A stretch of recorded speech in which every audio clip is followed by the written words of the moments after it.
lokhu ngivusela wona ema-loyal viewers emakhaya.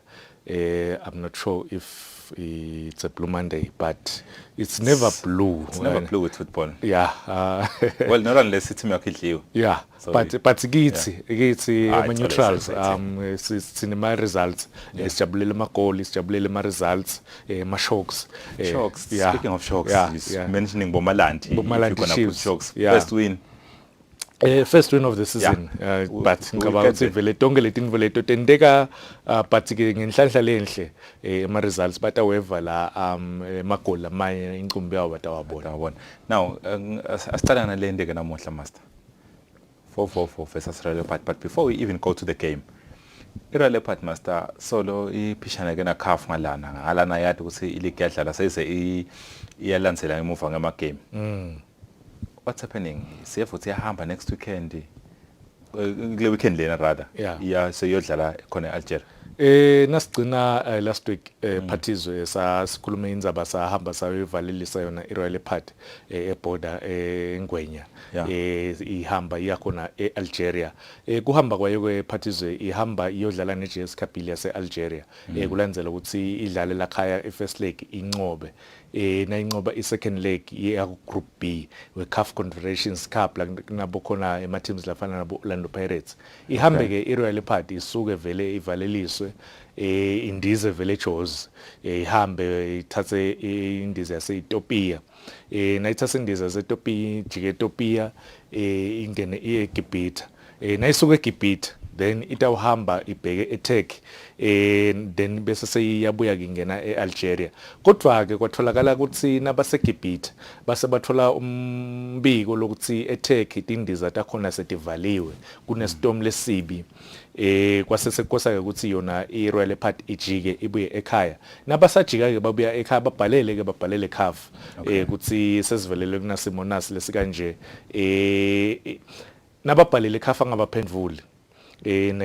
JS Kabylie ngaliyati ukuthi iRoyal Leopard isendleleni iyeda. Kuthi lifike ilanga le game nalifika ilanga le game iJS Kabylie nama officials atawuchuba wona lo mdlalo ahambe ayenkundleni for maps njengoba njwayelo bese kuthi nama officials ahambe kuma dressing rooms check JS Kabylie a check iRoyal Leopard ayikho asati ukuthi babhala kuthini lokuya kaCAF. Itsiteke nase kuqala lona mhlambe malanga lamathathu lendlulile iCAF yasasiyiphendvula iRoyal Leopard yababhalela futhi nebeJS Kabylie ukuthi iRoyal Leopard ngesimo lesabavelela lo mdlalo utawuchubeka ngelisonto lesiya kulo khona eAlgeria. Lokusho ukuthi iRoyal Leopard second leg game against JS Kabylie idecide ukuthi ngibani loya kuma group stages iyachubeka. Imagine going all, they have to win master. Imagine it's they're up and down bafike phenze badliwe lena and if bawina it will be good for the country.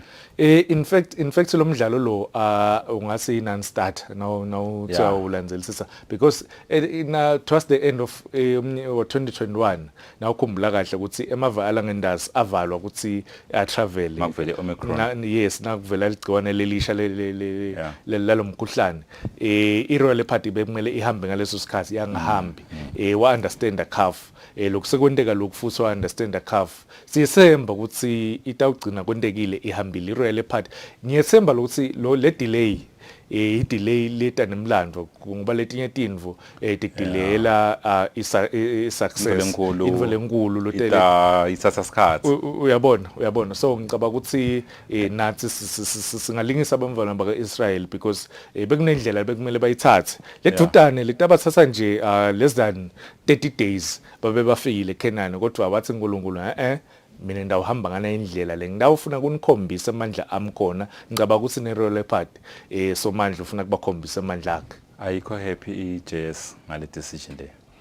Kufanele Phathizwe iJS Kabylie njengoba sisho ukuthi yafika yona enkundleni kodwa ke iCAF nguye lo phethe ibhola nguye lo wenda onke ama decisions abuhlungu noma amnanzi injabulo yakho babe ekhaya wakuthathela idecision nawu sesengumvana kubhlungu noma kumnanzi wathathelwa ngumntali wakho udzinga ukuthi respect leyo decision once wasesoba against umntali wakho noma once wasesoba against i-guiding yakho then into vatioze tikhambele kahle HS Kabili kudzinga ukuthi ilandzele umthetho wa CAF because CAF ulandzele ile competitions committee ilandzele tonke letinvo yabuka nale isicelo se-Royal Party yabona ukuthi vele i-genuine so yathatha lesi decision lekumele ukuthi i-HS Kabili isilalele. I'm not sure at this point in time kumele ukuthi ba honor the game because if they do not honor the game they'll forfeit the 3 points kwabona but i-Royal Party after 2 weeks ingadlale domestic football master finally they play today against i-444 a game naturally ngoma ngabe simo besihlukile ngoma ngabe besinjani it was always going to be difficult. Yes, utawukhumbula Phathizo ukuthi i-Royal Party almost 2 weeks ingadlali ibhola ayagcina idlala neKellis khona lendasi eThabankulu kodwa nawuthi uyabuka vele lamalungiselelo bekadzinga lokuthi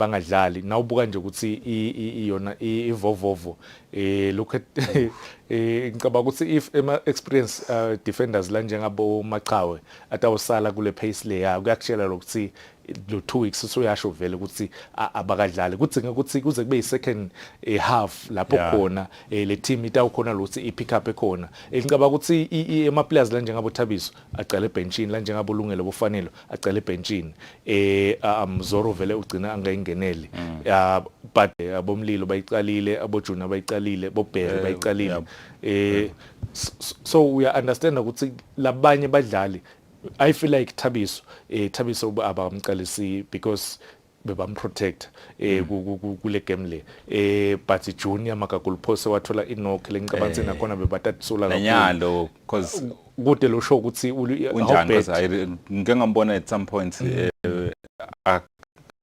atshengisa ukuthi akekho right asaba nokucela kuphuma because team iyadliwa team and they need bebayitsinga le game yanamuhla ukuthi bayiwine futhi again bayatsinga ukuthi igame ye-HS Kabili bayiwine le lineup master lecalile la ku Royal Party ithi a bit defensive would you say coach beka preparishela the away fixture ukuthi yabona mangacala kanje if you look at Sushi hasn't played in the longest of time ucalile naye menzi lapha ekhathe eswini ubona lokuthi bafuna lokuthi bahlale a bit because ku position nawubuka ukuthi njoba usho ukuthi bebadlalisa Sushi bamdlalisa namenzi lengicabanga ukuthi menzi first half akayidlali ke kahle imkhokhele kancane but for Sushi but you look at this master go cut nje it's Sushi it's menzi it's junior it's Mlilo ma-central midfielders onke la vele bebafuna bona ukuthi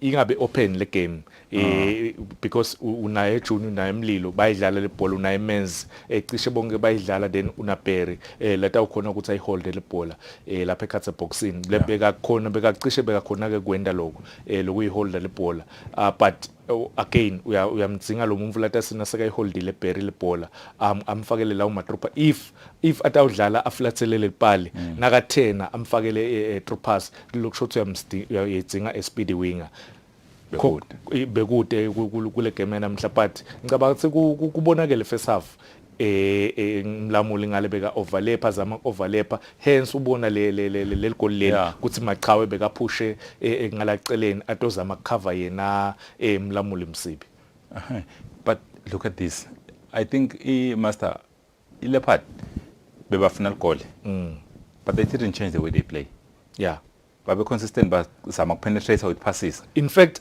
ngiyamthanza coach Lotatsi because now wenda ema subs parties awendi for the sake of uyathi ukuthi nangifaka abadlali bami nangifaka Lungelo ngifaka Fanelo ngidawufaka Thabiso uyathi ukuthi these players but awudlala le bhola then Thabiso utawuhlala lapha ekase boxing utawagaza lawo ma rebound uyabona nalo goli lifakazela lokho lithi bolungelo bebayidlala le bhola la khathe kumidfield lebe vele akufuna first half but bosodzinga abamvula bamo quicker labana le speed labatawudlala with a bit of speed bakwendile lokubulungelo nafanele nabangena bawafaka leyo pressure ku midfield yayo ivovovo walithola ligol Thabiso. 2-0 you're leading, master. What went wrong with Vovo?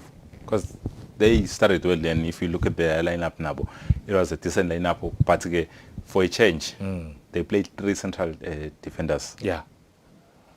I think now to yabuka parties ubuka lo 3 ngicabanga ukuthi lo munye angathi nakusaqala igame athi ba defensive because nase sibala nale 2 wing backs shothi nababuya bato defend sebang 5 plus lo 1 midfield defensive midfield lokutawenda 6 but first half kubasebenzele in fact early second half kubasebenzele kakhulu bathola 2 goals lebe ngicabanga ukuthi Caleb bengimele bethe soshintsha igame plan in fact ema subs akhe because ukhokhe Laundry the guy 17 lo shaya goal washiya Sibusiso beka strugglisha ku holder ibola kanzi ngesikhathi sota aba defensive you remember emalanga akhe ku Maida City beka simanga lephambili afike simanga hold le ball lebe ngicabanga ukuthi yena Laundry becinga ukuthi angamkhokha atawukhona ukuthi ahold le ball because yena uyakhona hold le ball aphenze athathe nalama players on but wamkhokha ke yena Laundry washiya Sibusiso beka strugglisha amabhola inchumbi beka waluza donke le involved even innocent ngifuna even innocent emabhola beka waluza kakhulu namuhla nabo bolinda beba waluza emabhola but ngicaba ukuthi kufunza parties ukuthi igame imanager kanjani nangabe uyalead ulida 2-0 against iteam le Royal Leopard leta unconcotse igcine leto tingana tigcine tithambile ishintsha game plan yakho ungachubeka usebenzise leyo because wena sebakufunzile. He couldn't change the game plan wachubeka defender deep gcine score yakhona equalizer Royal Leopard yathi beka ine chance kuthi chubeke bekhona lapha ku le first round carrot chase lebayibangako lapha lekathi coachwaya well it's not something big, it's something but well last season akayiwin the first round but wahamba win I league, so if he says it's not something big, well guess it means just that. Partizan okhumbula kahle nasicala ishow la kusaqala ileague ngathi iRoyal Leopard ngeyiwine le first round carrot na last season ngangishilo ngathi iRoyal Leopard ngeyiwine le first round carrot but bayise bayiwina ileague this season bayicale kahle kwabukakala ngathi bahamba nayo but iMbabana Highlanders iprovile ukuthi they wanted more than iRoyal Leopard but lengofunzile ngeRoyal Leopard ukuthi bona le depth if utawudliwa 2-0 against iteam lenjengeVovo against coach lo njenga Caleb bese uyashintsha wente ema subs because lama subs akusiwe nje ema subs uyabona lekungitshela kona ukuthi le depth yale team iyayilekelela kakhulu iyamlekelela kakhulu lekungenda ukuthi vele second half of the season ibese seya benefit le team because nakulimele Mzoro nje akadlali uyabona but last season kwaba nguye umdlalo lo dominator kakhulu, so ngicabanga ukuthi if badlala abanjengalabo ngeke badlale but ama results baqhubeka bayo grind second half batawubuya ibasebenzele le team. At this time, Master Sponensi for Vovitlalenjan, let's take a look at the rest of the results. Because Big Jalaplang weekend, it's not like good Kalina Muslim. Babanasalos winning against Tinyosi. I want to say no surprises there. Yeah. Babanasalos I later like game lena 2-0. Tinyosi tasetiabuya tia itiyalithola leli goal lelilodwa ngicabanga ukuthi Tony Tabetse wathola 2 amagoli kule game le and kulesinye isikhathi Partizan experience na ukhuluma experience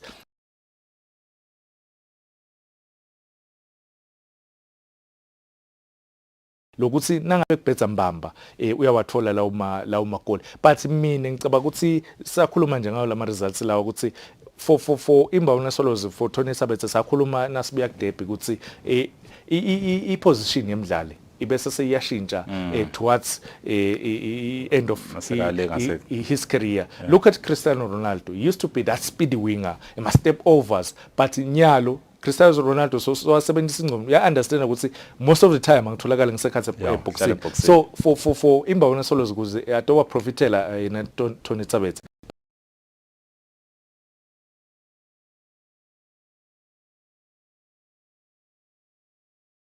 yakhe le perfect le because akusamdingi ukuthi agijime kakhulu abafaka lawo macross yena involunteer because that left foot is well educated yabona utawuthola nje lawo ma passes 2 passes then ashaye batawathola amagoli kanjalo imbabane solos. Yeah, kwaba neBuffalo Master leyadlala neRangers lena iBuffalo ithi ifuna kufika lapha ku first round ukuthi ngabe ngeke yasinika ini njengalo kuyenda last season and yeah, they played the Rangers. We're going to take a look at sibukele nama extended highlights abo kafishane nje kuhamba kanjani. Young Buffaloes, who are slowly regaining their form, were in search of their 7th win of the season when they welcomed a struggling Rangers at the Mavuso Sports Centre. Amatole saw the return of their prolific striker Piwas Lwabelwabe Dlamini, who was out for 3 weeks due to an ankle injury. Rangers, who have had their fair share of problems, were hoping to build from their goalless draw against Vovovo. Amatole showed early intent, piling pressure on Rangers' defense, seeing Mbongwa Matebula's chance cleared off. However, the visitors were not out of the woods as Matebula's header landed on the side net. Minutes later, Sandile Kamete almost benefited from a slip-up, but he headed wide. An unsettled Buffalo's defense should have been punished halfway through the half, Spamandla Mabuza not clinical in front of goal. Rangers were left to relish their missed chances as they were punished soon after, Sfisa Mazibugo with a pouncing header, netting his 3rd of the season.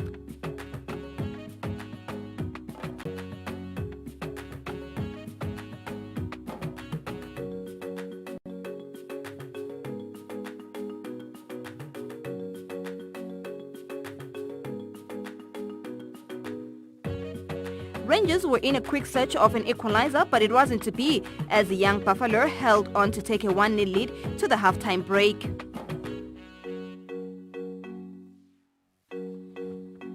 The halftime pep talk was motivation enough for Dominic Gunena's charges, dominating the early exchange. Their hard work soon paid off. Mazibugo fouled by Mchali inside the penalty box.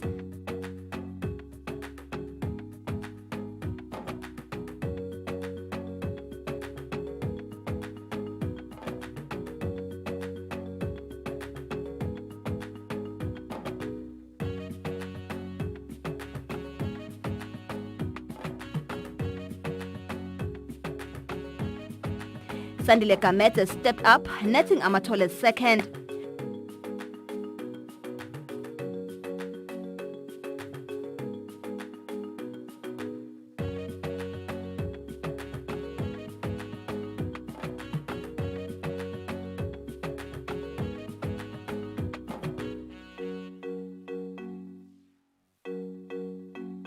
Rangers were out to keep the match well within their reach, exploiting spaces, but their attempt was easily dealt with by Phumlani Ngobese. Substitute Lizo Zwane was wasteful in front of goal. After missing out on a number of chances, Zwane made no mistake, pouncing home on a loose ball after a ball handling error by the goalkeeper.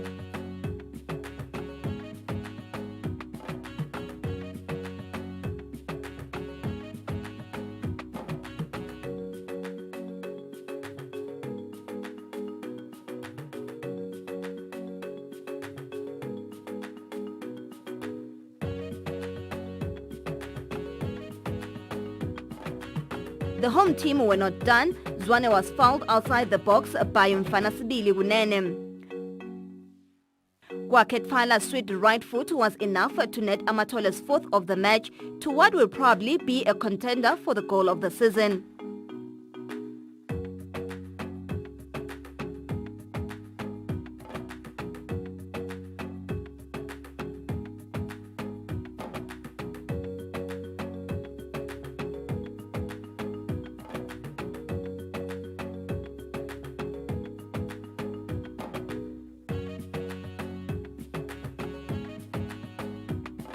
Gunena's charges were on some Chisampama vibes, but Ndoda Mteto shot straight to the keeper.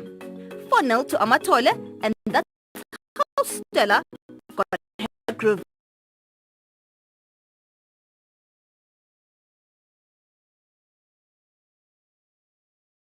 seriously. I don't know what happened. Because in the past 4 games, we were quite okay tactically. Today, tactically, we're disappointing.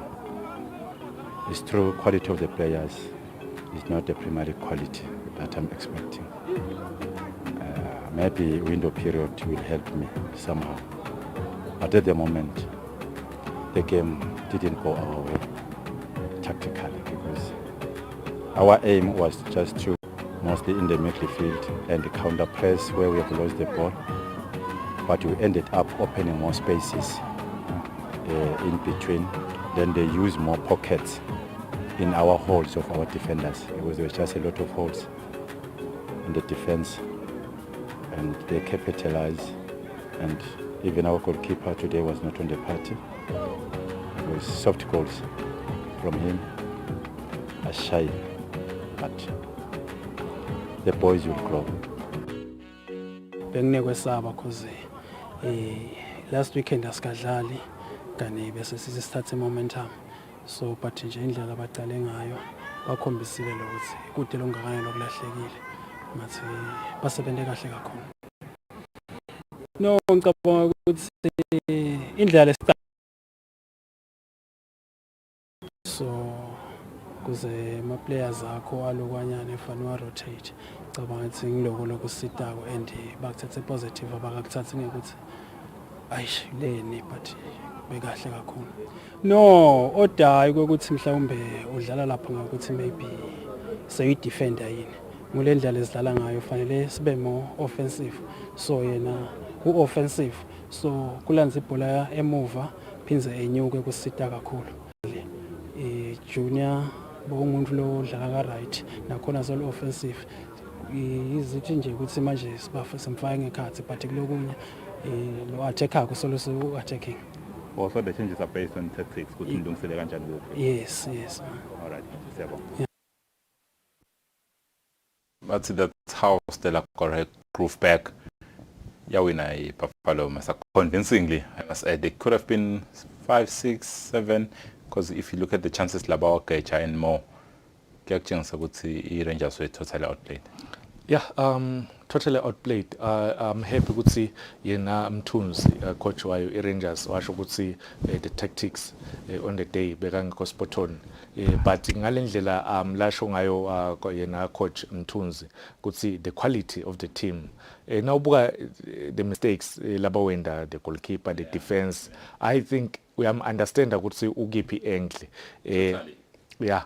And the kude nendlela longathi ubunzetela ngayo uyabona if awunayo equality so bayadzinga ukuthi window period beef up a squad for about 6 or 7 players Premier League experience babadzinga kakhulu if utawenda and if young Buffaloes that should have been a goal. Young Buffaloes ikunika ema chances la kanje ipunish and you don't take them if ungeke uzokhona ukuthi uba punish but ukupunish like they did. So ngicabanga ukuthi yona iRangers tawudzinga ukuthi vele bona abaphathi bayo boJemba basebenze kakhulu nyalo nakuvulwa yona iwindow period. But for young Buffaloes ngicabanga ukuthi ngikhulumile ngeexperience Sifiso Mazibuko is one player lo now experience has been with young Buffaloes isikhathi, but together with young players la njengabo Lizwe because bokwakhe they came in. Uyabona look at that le head yakhe Sifiso ngicabanga ukuthi kuyakhombisa ukuthi if ema players la njengabo Phiwo angeke azabe khona lapha, but ndayiphakamisa nelesandla ngithi ndaba khona ekhathe boxing. How do you defend against that? Sorry to cut you. That's a humble clip and I want to talk about the throw-ins because sabona khasata labanye amateam ukhosafa. Yeah, how protect le ball ukuthi angayitholi lo muntu first to the ball once wabanika lesikhala ukuthi batawuheader vele batakupunish because it always happens in that pattern, master. Because the first attacker ya Buffalo, he'll just flick the ball. Yeah, lengicabanga ukuthi idinvo leto lekudzinga ukuthi batilungise kakhulu ngile chance besikhuluma ngayo lelo ukuthi bekumele ukuthi labayiyekele but if unabo bodlala banje abo Saviola bo Sifiso bo Owe bo Lizwe and I must say Phathizo, I'm very very impressed ngayelizwe because le move la iforce ukuthi abuyele ku Young Buffaloes labanengi bacaba ukuthi utawuflopa but utayithola now lama throw there is a first flick always ema throw ins a order akanje uyawajika athole umuntu ngala kune post lo tawuflika le bhola avoid letinvo leti kanjalo avoid one player atoyiflika le bhola ingene ekhase boxini because secret weapon yayo Young Buffaloes together with the national team yakhe order lawo malo throw ins atakhathatha vele. Young Buffaloes, are they serious title contenders? Bayawashaya amagoli yeah, because babuya kusha 5 I think that other week against Malandi. Yeah, Malandi Chiefs babuya ba win against Rangers. That's so 9-2. 9-2. That's a good record. One. That's a good record. If utawusha 9 goals uconsider linye then that's a good record. I think as much as Young Buffaloes ingadlali the way i-Royal part badlala ngayo iMbabane Highlanders badlala ngayo basibona lamagoli bayawathola info ledzingeka kakhulu emidlalweni webhola and I think Phathizo kuba nabadlali abanje kabundoda kule team as much as angekaza washaya amagoli amaningi kakhulu but ema players la njengabolizwe there is something la kufunzayo kubundoda the runs tonke letinvo leto even because badlala abancane badlala abadzala uyabathethisa and sikhuluma experience goalkeeper we Rangers bayidzinga kuthola goalkeeper lo savimbe isikhathi ka Premier League and it's got the height ngeke kuze kwenteke lokho Premier League level you can't punish you ngeke uthatha ibhola uyinike ama opponents but akupunish so kudzinga ukuthi vele coach nayo i-technical nabo baphathi bahambe bawufuna bo goalkeeper. Still, I'll have to ask the question again because we are really painful. Would you consider them as serious title contenders? Yes. You remember last season, naba tata leo first round carrot last game, yeah. Last minute by tata by Jones, bahamba na ekhaya. And league ngicaba ukuthi i-Royal part kwatsinga ukuthi igame yabo babesibanyusa kakhulu yabona but yona iYoung Buffaloes ngeke uzoyithathele pass bama serious title contenders angeke nje bese so baficela lizo buka nyalo lendlela laba recover ngayo kanti nabasaqala phela first 3 games no win yabona so back top 4 ngicabanga dinvo leto ndoda ngicabanga ukuthi as much as anayo le experience akhona naye kutshela abafana something ukuthi igol usha kanjani uyathi ukuthi naso kuleya engleya far post because the goalkeeper nakayitsinza kancane noma ayibuyise ekhathi ngiyakhona ukuthi be rebound ebuye balishaya lela nje bekumele ukuthi kube ligol. Yeah, another game master yadlala after that one it was yona isibets leyatholana nayo iMonene Pirates. Master, we come here every weekend and say Monene Pirates, the football they play. Yeah. Monene Pirates, the football they play. But what's the result? They played to a draw. They lost. It's a draw. They lost. Why can't they get the results that match they play? I think ngule mentality. Once ngiyayithi Phathizo once waba incumbi yabadlali noma even ne technical bench. Lenga believe ukuthi one day itake iwin. Mina Phathizo ngiyayive i-dressing room, ngiyayive i-training yabo coach. Once wangibatshela ukuthi labadlali ukuthi this season nasihlulekile siba number 3, wathi nje gents nasihlulekile siba number 8 noma number 6 noma singene avoid relegation. So very easy. Mina lo coach lo angiyaxolisa vele angimthathe serious. Yes labanye batawusha. I remember Ace 2010 Young Buffaloes washo almost isizini yonke athi no thina sibalekele relegation. Yeah. Why win the league? But we understand ukuthi lo coach lona uyawina, serial winner. na i-Monen Pirates beautiful very good players labancane but with isibhethe ngala nayo ngicabanga ukuthi at some point isibhethe sike senda interview na director na imphathi wabo Mr Mkhonda washo ukuthi 2019 baqale batibekela itarget ukuthi bafuna kuba kungena top 4 every year ngicabanga ukuthi for a start it's good but they need someone lotawufika tshele lama players ukuthi i top 4 thina sisebenzele i top 4 nasihlulekile simele sibe number 2 yeah that's the goal masters just to cut you in lapha ondile yashaya near post kunemdlali goalkeeper phensela yangena kuye poor marking poor reaction from I think it's Shumi and you'll expect better but the free header still that shouldn't have gotten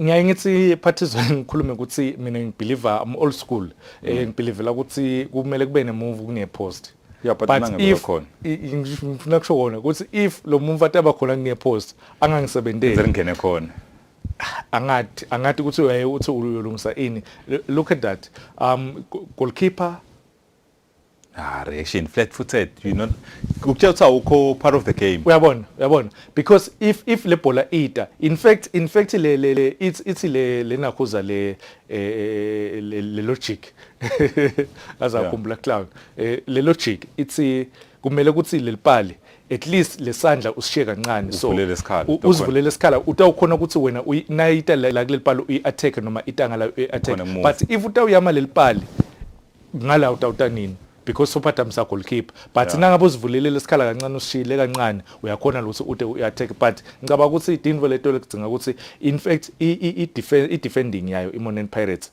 this season now uyibuka kahle they play good football but most of the time ma set pieces baba nenkinga most of the time mase ba break ma fast break ma counter attacks baba nenkinga ngicabanga ukuthi coach gcina kudzinga ukuthi akulungise kakhulu isibet master yini leshoda ngayo ukuthi singasho ukuthi ima title contenders because bana everything man master labantu they got the players nice shot they got the players well administrated what's lacking for them ukuthi singabafaki ku same brackets nabo Highlanders right now bo Leopard ngiyathi ukuthi inqumbi yobamfuna bakhuluma ngesibhesi bakucabanga small team bese ikhulumile lenzaba lena nawe nasuka kalanga namuhla ngiyam respecta Christian Twala very good coach very good coach but if ufuna kuthatha i-team yakho uyimixe phambili look at Chelsea ndawubekisa because ma teams lawo lesibabukelako Lampard bamlethile ku Chelsea but begete that winning mentality as a coach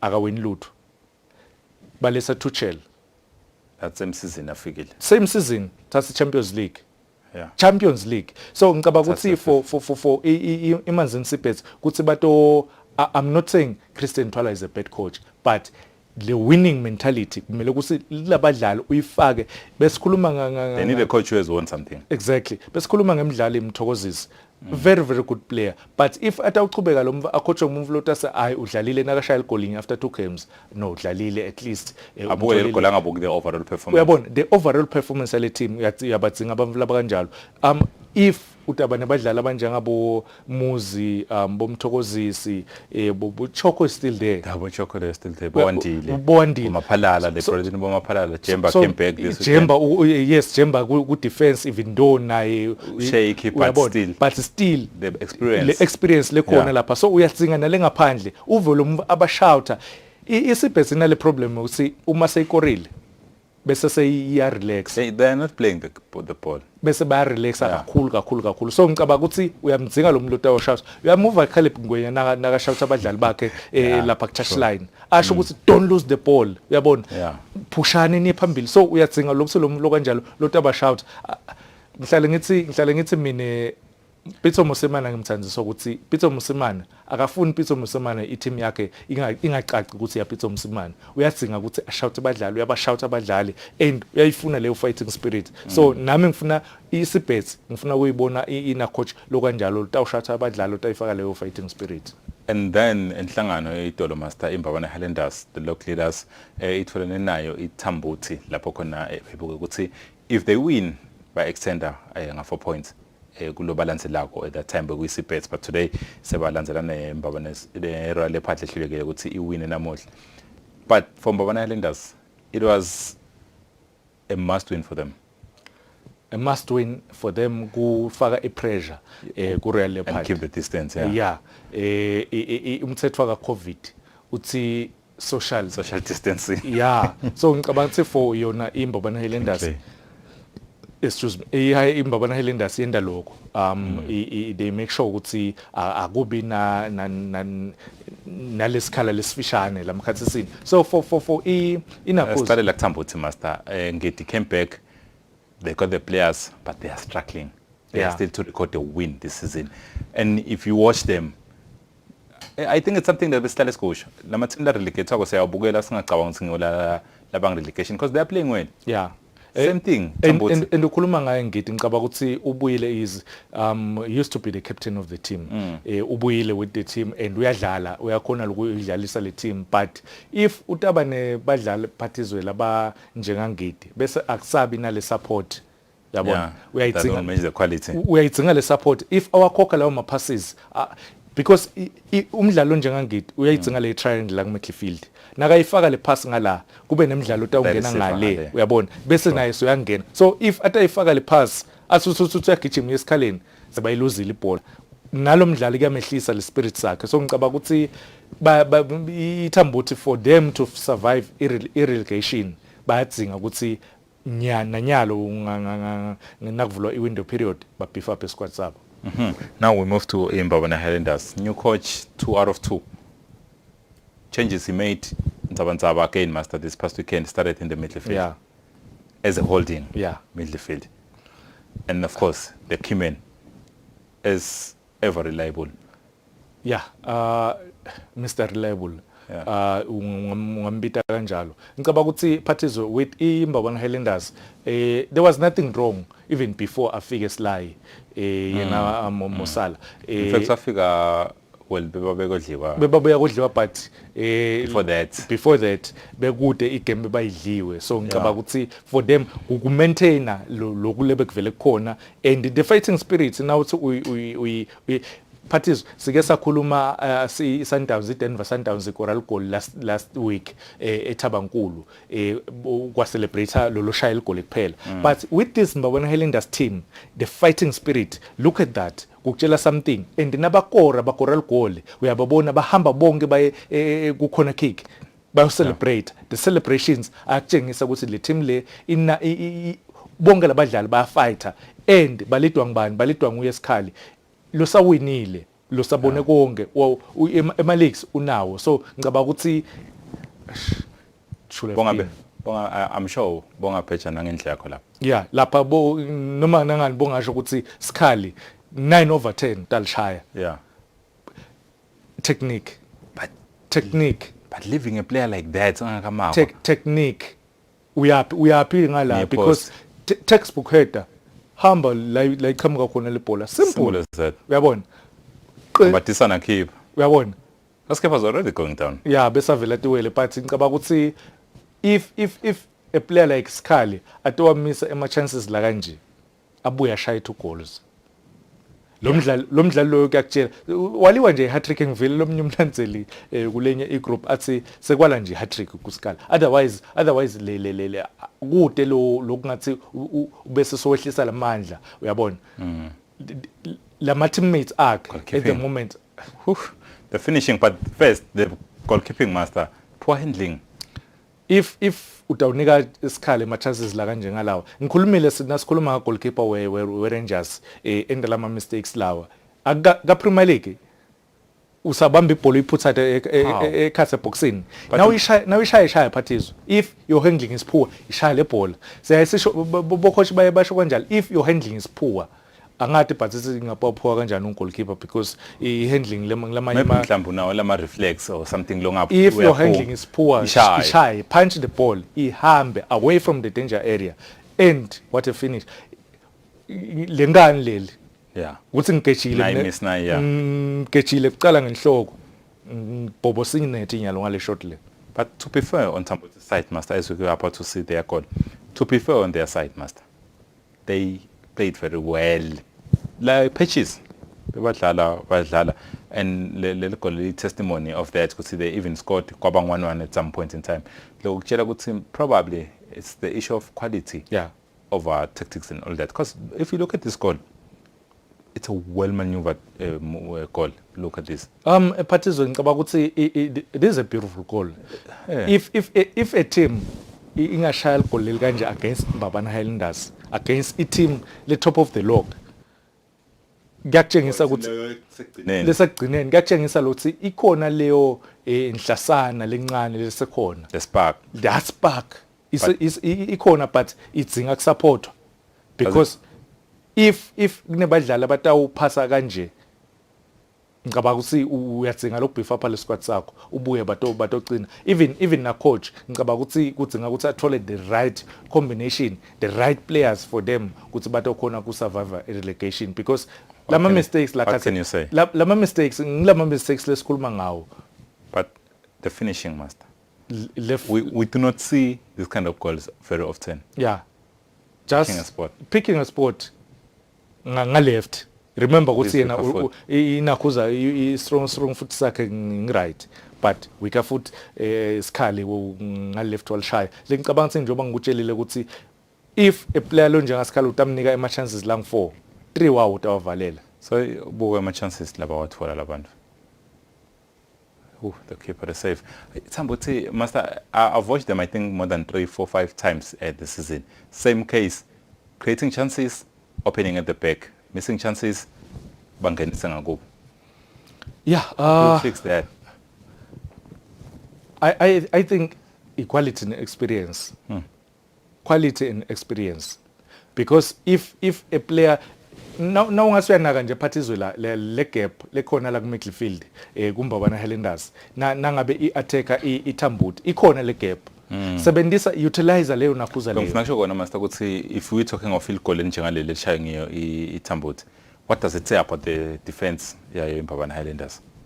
Is it strong enough ukuthi ngadila with strong opponents?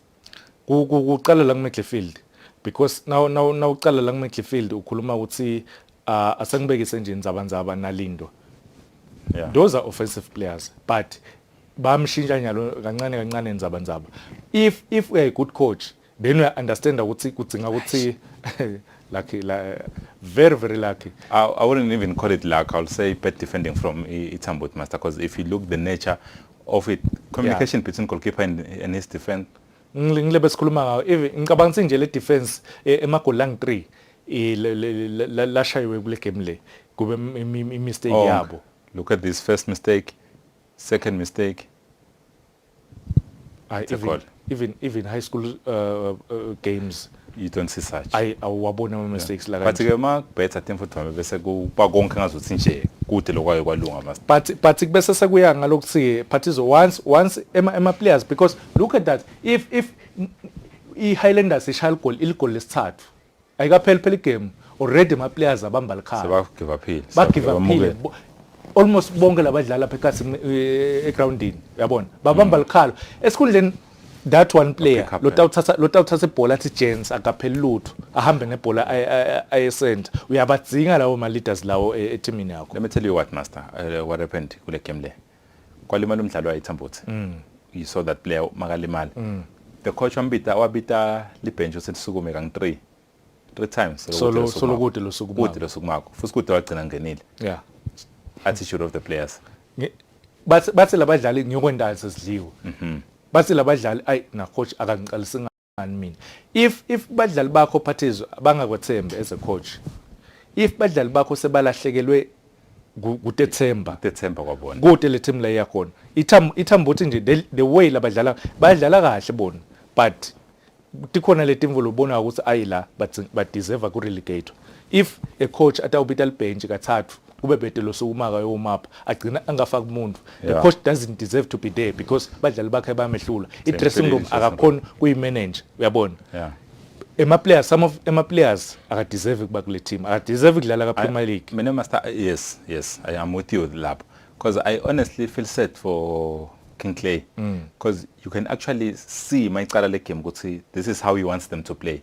You can actually see the structure lekafuna kubamisa ngaso, and the first few minutes bayakwenda, but then again quality, do they have the quality? Okay ke Phathiso, if kukhona leyo njoba sikhulumile ukuthi sikhona leso spark sale good play, lokusho ukuthi the players baya train kodwa lama repetitions awekho Akekho enough. kanzi umdlali in fact I perfection udzinga ukuthi lama repetitions abe maningi kakhulu uyabona shintsha lama exercises but inqumbi yawo ende invo yinye until uzuthole le nvo loyifunako kudzinga ukuthi King Clay in fact kudzinga ukuthi labadlali bacela bemthembe. Yeah, Is a legend. Sebenzisa leso status leso ukuthi uyi legend abakwethembe labadlali. yeah. Gonna continue sibuke ukuthi the rest of the results master kohamba kanjani masibuka ukuthi kulela amanye ema games achubeka kanjani njengaloko kwadlalwa. We have ama results all over lapho besikhuluma khona ukuthi Malandi pulled in a surprise win, first win of the season lapho khona yashaya iMillinghot nga 2-0 lebe sisiphela iMillingise yabuya master, but it didn't happen for them this past weekend. Yabuya Malandi win. Did you expect Malandi to win against iMilling? Let me tell you this Phathiso. iMillinghot Spurs nabo badlala ibhola lenhle phansi kwampendulo mawelela. Kodwa lesinye isikhathi Phathiso nasekusemkhathi sini wesizini ungayifaki kakhulu unga-instill kakhulu le bhola yakho that position football because idzinga isikhathi idzinga ikupractice kakhulu udzinga i-pre-season nayo so for yona iMillinghot Spurs kumpendulo ngicabanga ukuthi bayadzinga kulesinye isikhathi kudlala ugly uyabona and win ugly so for kuthola i-results for Malandi Chiefs ngicabanga ukuthi kancane yeah bawathola lawo results. Manzini Ondras iyahamba yakudibana neKellis khona eThabangoli iyabuya na 2 draw. Yeah, Positive result for them? No, but if utawubuka lokuthi iThabangoli uKellis Lex Slaughterhouse Yeah, ungasho ukuthi positive result. Kodwa for Manzini Wanderers lengihlala ngikusho mina ukuthi a team lebheke ukuthi icompete la nawabuka lama draws sayako because last week badraw ne Green Mamba. babuya moneni Babuya ku uyabona aya kuphi lama results la na ku 4-4 if I remember well. uyabona so ngicabanga ukuthi yena Nyanga in fact coach Nyanga naye experienced coach, very good coach. Kodwa indlela emshaka kakhulu kushintsha igame. Yeah.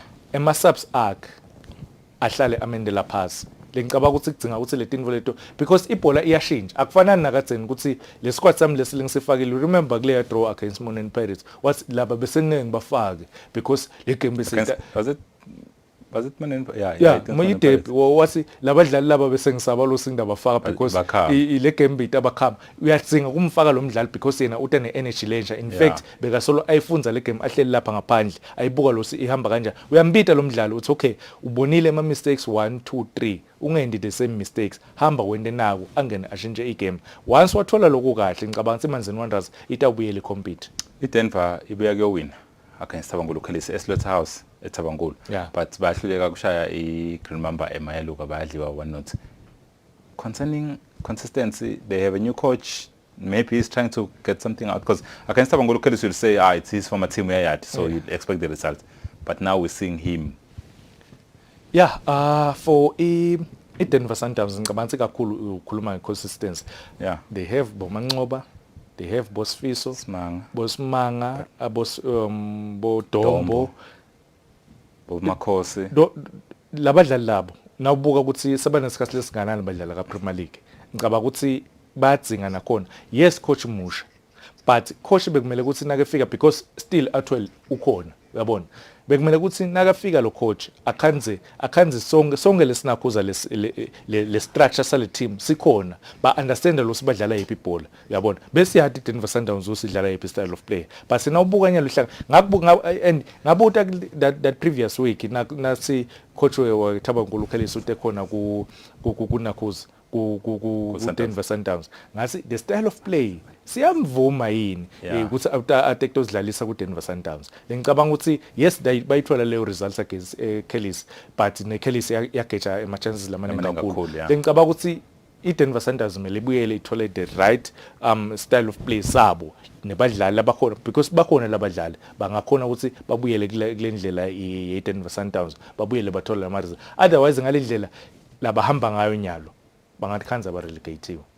Master, it's going to be very interesting to see ukuthi aqhubeka kanjani nemakhemi njalo kuwade ukuthi siya kuselela amanyaselelo only 2 games then iLeopard neBuffalo baselele ngo 3 games ukuthi kuphele yona i-first round and of course at the bottom half of the table nakhona kuyabhetha master njengaloku kunama team latawu uyabona umfuma kamuka nemandi kuthi kancane xa nitawuphuma yaphuma ehla kancane because you looking at we're going to look at the bottom half lapho khona ithamba ukuthi they are still 2 win any game. You got Malandi winning their first game, getting the first 3 points of the season. You got Dinyosi, Lapak number 10, you got Rangers. As of now, as per the statement, the Sakishangi Premier League, these are the 4 teams. These are the 4 teams. COVID diabetes so season iphela igcine khona. If Patizwe la nje lapha ngakhokha Dinyosi. What do you say? La ngenhla kweNakuza 1 Tambuti Malandi Chiefs Rangers Denver Sundowns ngilehla ko lawo kule performance first round ngambe ngehlisa labo mina Dinyosi ayikuthusi Malandi because phela Malandi inayo lo no sihlale sikhuluma nawo Patizwe no there are 15 games lasele second round no, 15 games I'm not saying but relegate but kulo first round this season ngicabanga ukuthi abakangiconvince enough even nale bhola eMalandi Chiefs isengabuyi kahle yabona sebabuyele kuRaymond babuyele kuRaymond they usually do that Macbeth nesipoko nayo khona save yabo but ngicabanga ukuthi ngakuthi le if uyabona nje lokubabuya kuwina at least abazame ukuthi the next game lokungenani nabahlulekile bamane bayitholele udraw uyabona usakha kanjalo ke le spirit because bakhona abadlali abancane kule team le if lo mdlali atawuluza 3 or 4 games uthi lo mdlali siyahamba ngishonisa team siyahamba uyabona kanzi ngesikhathi atawina ubumili ngoSpurs abuye next game ayidraw uthi kanti nathi khona lesibashayako ahambe next game afake 110% athi sitawina ngaleyo ndlela leyo uyakhona ukuthi spirit sebadlali siboosteke mase sesibalekela isikhathi lana kanike imidlalo yaqhubeka kulambela somfu nakhona lapho sikhathi khona imidlalo lomkhulu one of the biggest game of the weekend coming up Manzini Wanderers versus Bhavani so we're going to talk more about that on Thursday ngolwethu imidlalo lapho sesiba khona ku preview ukuthi ngabe kuhamba kanjani kutohamba kanjani kule game leyo but nje one of the game of the weekend lesiyagatsile letako because of time master ngicela sibambe silibeke lapho hlelo for today sitaqhubeka nalo evekini letako sibonga kakhulu isikhathi sakho ngosi kasiphelele isikhathi kashesha master when you having fun isikhathi awusibona ukusibona sengiba ngaproducer nje hey phuma sekonakala kubonga mina Patizwe ngibonga kakhulu nama loyal viewers of course mbukeli siyabuya evekini letako lapho khona sitabe sekuphathela wona ama highlights of course tomorrow ama highlights ayaqhubeka our highlight show lapho khona sitabe sekuphathele khona ukuthi ngabe khambe kanjani extended highlights utawubona khona even the movements masikhuluma ukuthi ama team adlala kahle kepha just for tonight qhubeka mbukeli u 14 inhlelo sikulethela tona sengumsakazo we Eswatini TV my name is Patizwe Msibi good night.